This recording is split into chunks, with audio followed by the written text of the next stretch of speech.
पहला सवाल है जी, जिना करने वाले लड़के लड़की से रिश्ता रखना चाहिए या नहीं। किसी के बारे में सबको पता हो कि ये दोनों जिना करते हैं तो उनसे ताल्लुक खत्म कर देना चाहिए। सिर्फ कोई दावत देने की नीयत से उनसे ताल्लुक रखना चाहे, दीन पे लाने की नीयत से, उनको मोहब्बत से समझाने के लिए, तो एक अलग बात है।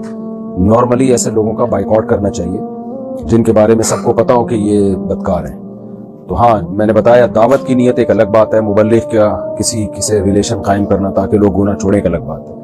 आम आदमी को नहीं रिलेशन रखना चाहिए, उसके बड़े नुकसानात होते हैं क्योंकि ये लोग फिर खुली महफिलों में इसका तस्करा कर रहे होते हैं, तो आहिस्ता आहिस्ता दिल से फिर बुराई निकल जाती है।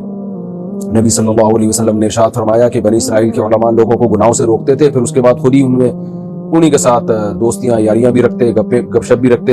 हदीस का मफहूम मैं अपने अल्फाज में बयान कर रहा हूँ। तो हुआ यह कि फिर अल्लाह ताला ने दिल सबके सियाह कर दिए, तो इसलिए इसमें बहुत एहतियात की जरूरत है जो खुलेआम गुनाह कर रहे हों।